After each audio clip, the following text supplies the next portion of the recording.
বাংলাদেশের সামরিক শক্তি বাড়াতে বিশাল পদক্ষেপ নিয়েছে সরকার। দেশের সার্বভৌমত্ব, ভূখণ্ডের অখণ্ডতা এবং জাতীয় নিরাপত্তা নিশ্চিত করতে আগামী ১০ বছরে বাংলাদেশ সেনাবাহিনীর আধুনিকায়নে প্রায় ৮৬,০০০ কোটি টাকার পরিকল্পনা নিয়েছে সরকার। একই সঙ্গে নৌবাহিনীর আধুনিক frigate, corvette, offshore petrol vessel এবং সাবমেরিন সংযোজন, সেই সাথে বিমান বাহিনীতে চতুর্থ প্রজন্মের মার্টিয়াল কম্ব্যাট এয়ারক্রাফট বা এমআরসিএ, অ্যাটাক হেলিকপ্টার, মাঝি পাল্লার ক্ষেপণাস্ত্র প্রতিরক্ষা ব্যবস্থা, অ্যান্টি ড্রোন প্রযুক্তি ও ইলেকট্রনিক ওয়ারফেয়ার সিস্টেম যুক্ত করার পরিকল্পনার কথা জানিয়েছে সরকার। পাশাপাশি মেড ইন বাংলাদেশ প্রতিরক্ষা শিল্প গড়ে তুলতে দেশীয় প্রতিরক্ষা শিল্পনীতি, ডিফেন্স ইন্ডাস্ট্রিয়াল জোন বা ডিআইজেড এবং প্রযুক্তি হস্তান্তরের টিওটির মাধ্যমে সামরিক উৎপাদন সক্ষমতা বাড়ানোর উদ্যোগও নেওয়া হয়েছে। প্রধানমন্ত্রী জানিয়েছেন, পরিকল্পনা বাস্তবায়নের মাধ্যমে সেনাবাহিনীর সামগ্রিক যুদ্ধ সক্ষমতা উল্লেখযোগ্যভাবে বৃদ্ধি পাবে। এর আওতায় নতুন ট্যাঙ্ক ও সাজা যুদ্ধযান যুক্ত করে স্থলযুদ্ধের সক্ষমতা বাড়ানো হবে। একই সঙ্গে আধুনিক আর্টিলারি রকেট ব্যবস্থা, ট্যাঙ্ক বিধ্বংসী অস্ত্র, স্বল্প ও মধ্যম পাল্লার আকাশ প্রতিরক্ষা ব্যবস্থা সংযোজনের মাধ্যমে দূরপাল্লার নির্ভুল আঘাত এবং আকাশ প্রতিরক্ষা সক্ষমতা আরও শক্তিশালী করা হবে। লিখিত উত্তরে আরও বলেছেন তিনি, সেনাবাহিনীর আনম্যান্ড এরিয়াল ভেহিকল বা ইউএভি, কাউন্টার ইউএভি এবং আধুনিক নজরদারি প্রযুক্তির সংযোজনের মাধ্যমে গোয়েন্দা তথ্য সংগ্রহ, পর্যবেক্ষণ ও পরিস্থিতি অনুধাবনের সক্ষমতা বাড়ানো হবে। পাশাপাশি বিনিয়োগ অভিযানের পরিচালনা, আকাশপথে সৈন্য ও সরঞ্জাম স্থানান্তর এবং নৌপথে পরিবহন সক্ষমতা বৃদ্ধি করে বাহিনীর কৌশলগত ও অপারেশনাল গতিশীলতা আরও সুসংহত করা হবে। প্রধানমন্ত্রী জানান, দীর্ঘমেয়াদী যুদ্ধ পরিচালনার সক্ষমতা নিশ্চিত করতে আর্টিলারি গোলাবারুদ, এমএলআরএস রকেট, ট্যাঙ্কের গোলাবারুদ, অ্যান্টি ট্যাঙ্ক গাইডেড মিসাইল সহ বিভিন্ন ধরনের অস্ত্র গোলাবারুদের প্রয়োজনীয় মজুদ গড়ে তোলার পরিকল্পনা নেওয়া হচ্ছে। তিনি বলেন, প্রতিরক্ষা ক্ষেত্রে আত্মনির্ভরতা অর্জনের লক্ষ্যে ফিউজ ও প্রাইমার, আধুনিক assault rifle, anti tank guided missile, bullet proof jacket, helmet সহ বিভিন্ন সামরিক সরঞ্জামের দেশীয় উৎপাদনের অবকাঠামো ও প্রযুক্তিগত সক্ষমতা গড়ে তোলা হবে। এতে বৈদেশিক নির্ভরতা কমবে এবং দেশের প্রতিরক্ষা শিল্পের বিকাশ ঘটবে। প্রধানমন্ত্রী জানান, এসব লক্ষ্য বাস্তবায়নে আগামী 10 বছরে প্রায় ৮৬,০০০ কোটি টাকা প্রয়োজন হবে। পরিকল্পনা বাস্তবায়িত হলে বাংলাদেশ সেনাবাহিনী আরও প্রযুক্তি নির্ভর, বহুমাত্রিক, আত্মনির্ভর এবং যুদ্ধোপযোগী বাহিনীতে পরিণত হবে। নৌবাহিনীর আধুনিকায়নেও পরিকল্পনা রয়েছে। নৌবাহিনী প্রসঙ্গে লিখিত উত্তরে প্রধানমন্ত্রী বলেন, দেশের সার্বভৌমত্ব, জাতীয় নিরাপত্তা এবং সমুদ্রে নজরদারি জোরদারে বর্তমান নৌবাহিনীর যুদ্ধজাহাজ এবং আকাশযানের সার্বক্ষণিক দায়িত্ব পালন করছে এবং ভবিষ্যতেও এই কার্যক্রম অব্যাহত রাখবে। তিনি জানান, নৌবাহিনীর আধুনিকায়নের অংশ হিসেবে আধুনিক frigate, corvette, offshore petrol vessel এবং সাবমেরিন সংযোজনের পরিকল্পনা রয়েছে। পাশাপাশি বিভিন্ন ধরনের মনুষ্যবিহীন প্ল্যাটফর্ম যুক্ত করা, নতুন নৌঘাঁটি নির্মাণ, বিদ্যমান ঘাঁটির উন্নয়ন, দেশীয় জাহাজ নির্মাণ সক্ষমতা বৃদ্ধি, নৌ সদস্যদের উন্নত প্রশিক্ষণ এবং আন্তর্জাতিক সহযোগিতা ও যৌথ মহড়ার পরিকল্পনাও রয়েছে। বিমান বাহিনীর সম্পর্কে প্রধানমন্ত্রী জানান, ফোর্সেস গোল 2030-এর আওতায় বিমান বাহিনীর আধুনিক প্রযুক্তির চতুর্থ প্রজন্মের মাল্টিরোল কম্ব্যাট এয়ারক্রাফট বা MRCA, fighter aircraft, attack helicopter, VIP helicopter, anti drone system, UAV system, electronic warfare system, passive detection system, medium রেঞ্জের surface to air missile system এবং লং রেঞ্জের রাডার ও এয়ার ট্রাফিক সার্ভেলেন্স রাডার সংযোজনের পরিকল্পনা নেওয়া হয়েছে।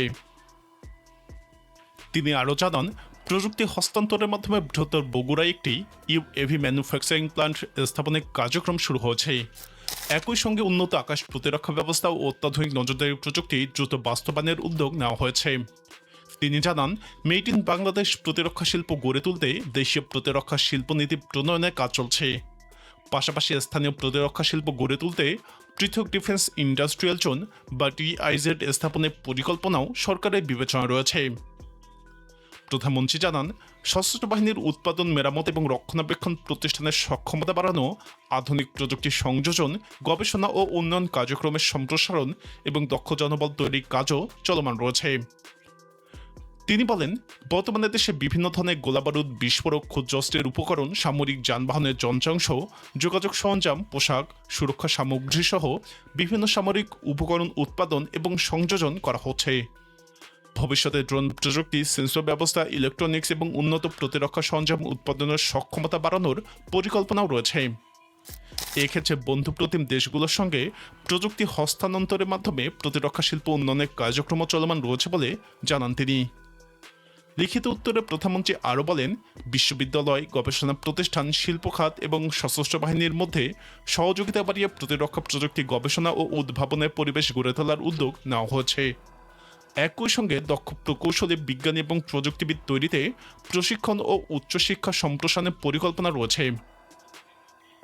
বর্তমানে বাংলাদেশের সামরিক বাহিনীকে দক্ষিণ এশিয়া একটি প্রতিরক্ষামুখী এবং ধীরে ধীরে আধুনিকায়নশীল বাহিনী হিসেবে দেখা হয়। স্বাধীনতার পর দীর্ঘ সময় ধরে সীমিত বাজেট ও অভ্যন্তরীণ নিরাপত্তার উপর গুরুত্ব থাকলেও গত এক দশকে বাংলাদেশের সেনাবাহিনী, নৌবাহিনী এবং বিমান বাহিনীর আধুনিকায়নে উল্লেখযোগ্য বিনিয়োগ করছে। বিশেষ করে ফোর্সেস গোল 2013 কর্মসূচির আওতায় নতুন যুদ্ধজাহাজ, সাবমেরিন, আধুনিক রাডার, ক্ষেপণাস্ত্র ব্যবস্থা, সাজোযান এবং বিমান সংগ্রহের মাধ্যমে তিন বাহিনীর সক্ষমতা ধীরে ধীরে বৃদ্ধি করা হচ্ছে। স্থলবাহিনীর দিক থেকে বাংলাদেশ সেনাবাহিনী দেশের সবচেয়ে বড় সামরিক শক্তি। আধুনিক ট্যাঙ্ক, সাজোযান, স্বচালিত এবং টয়েড আর্টিলারি, মাল্টিপল রকেট লঞ্চার এবং বিভিন্ন ধরনের ক্ষেপণাস্ত্র ব্যবস্থা যুক্ত হওয়ায় বাহিনীটি আগের তুলনায় অনেক বেশি শক্তিশালী হয়েছে। একই সঙ্গে দেশীয় প্রতিরক্ষা শিল্পের মাধ্যমে কিছু অস্ত্র, গোলাবারুদ এবং সামরিক যান উৎপাদনের সক্ষমতা বাড়ছে। নৌবাহিনীর ক্ষেত্রে বাংলাদেশে বড় পরিবর্তন এনেছে। দেশের ইতিহাসে প্রথমবারের মতো সাবমেরিন যুক্ত হয়েছে, পাশাপাশি আধুনিক frigate, corvette, offshore petrol vessel এবং ক্ষেপণাস্ত্র সজ্জিত যুদ্ধজাহাজ নৌবহরে যুক্ত হয়েছে। বঙ্গোপসাগরের বিশাল সামুদ্রিক অর্থনৈতিক অঞ্চল রক্ষা, সমুদ্রপথে নিরাপত্তা নিশ্চিত করা এবং ব্লু ইকোনমি সুরক্ষিত রাখাই বর্তমান নৌবাহিনীর অন্যতম প্রধান দায়িত্ব। বাংলাদেশের বিমান বাহিনীও ধীরে ধীরে আধুনিক হচ্ছে। বর্তমানে তাদের হাতে F-7 BGI, MiG-29 এবং Yak-130 মতো প্ল্যাটফর্ম রয়েছে। পাশাপাশি উন্নত রাডার নেটওয়ার্ক, বিমান প্রতিরক্ষা ব্যবস্থা এবং নতুন প্রজন্মের মাল্টিরোল যুদ্ধ বিমান সংগ্রহের পরিকল্পনা নিয়েও আলোচনা চলছে।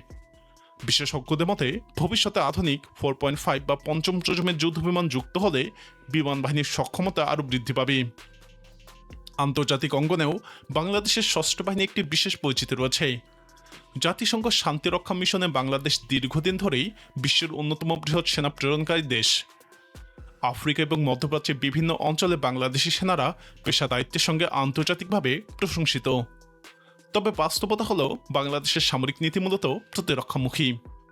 দেশের ভৌগোলিক অবস্থান, সীমিত প্রতিরক্ষা বাজেট এবং শান্তিপূর্ণ পররাষ্ট্র নীতির কারণে বাংলাদেশ আক্রমণাত্মক সামরিক কৌশলের পরিবর্তে সীমান্ত নিরাপত্তা, আকাশসীমা ও সমুদ্র সীমা রক্ষা এবং প্রয়োজনে কার্যকর প্রতিরোধ গড়ে তোলার সক্ষমতার উপরই বেশি গুরুত্ব দিচ্ছে। সামরিক বিশ্লেষকদের মতে আধুনিকায়ন কর্মসূচি সফলভাবে বাস্তবায়িত হলে আগামী এক দশকে বাংলাদেশের সশস্ত্র বাহিনী দক্ষিণ এশিয়ার একটি আরও আধুনিক এবং প্রযুক্তি নির্ভর প্রতিরক্ষা বাহিনীতে পরিণত হবে। প্রিয় দর্শক, সরকারের এই পদক্ষেপ বাংলাদেশের সামরিক শক্তি কতটা বাড়াতে পারবে বলে আপনি মনে করেন? আপনার মতামত কমেন্টে জানান।